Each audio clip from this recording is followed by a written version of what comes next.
ये जो भगवान है हमारे, क्या सचमुच हम लोगों को धरती पर मतलब जिंदगी जीने के लिए भेजा है दोस्तों? क्या बोला तूने? मुझे ऐसा नहीं लगता। मुझे तो लगता है ना, भगवान अपना इंटरटेनमेंट के लिए हम लोगों को धरती पर भेजा है दोस्तों। मतलब दुनिया का कोई भी मुसीबत हो ना, वो सबसे पहले मध्यम वर्ग के पास में आता है दोस्तों।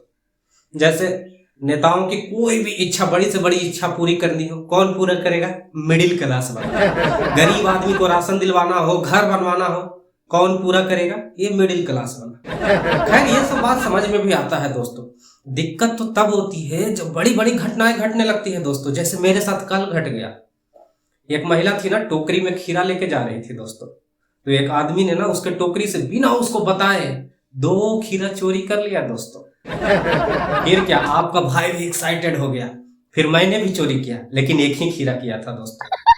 लेकिन जो आदमी 2 खीरा चोरी किया था ना, उसने मुझे देख लिया और फिर भर दम पिटने लगा दोस्तों। मुझे ऐसा लगा कि वो आदमी चाहता था कि ये आदमी भी 2 खीरा चोरी करे, लेकिन एक ही चोरी किया, इसलिए लगता था कि पीट रहा है। बाद में पता चला वो जो औरत टोकरी पर खीरा लेके जा रही थी ना, उसका वो हस्बैंड था, मर्दाना था दोस्तों, इसीलिए मुझे पीट रहा था। अब भगवान थे, भगवान थोड़ा हिंट दे देते तो मैं खीरा चोरी करके भाग जाता ना, लेकिन नहीं, भगवान को लेना था मजा।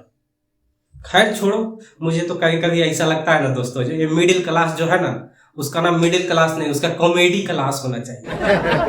क्योंकि दुनिया में अगर किसी के साथ सबसे ज्यादा कॉमेडी होता है तो वो मध्यम वर्ग है। मतलब कोई कुछ समझता ही नहीं है मिडिल क्लास के। एक नेता तो बोल रहा था ना, मिडिल क्लास क्या है? कीड़ा मकोड़ा है, उसको तो मैं पाद के उड़ा दूंगा। ये बात और है कि उस समय नेताजी का पाद नहीं छूटा था दोस्तों, नहीं तो कितने मिडिल क्लास उड़ जाते। कुछ लोग तो ये भी कहते हैं कि मिडिल क्लास है, मजदूर वर्ग है, इसको किसी भी तरह से आप यूज कर सकते हो।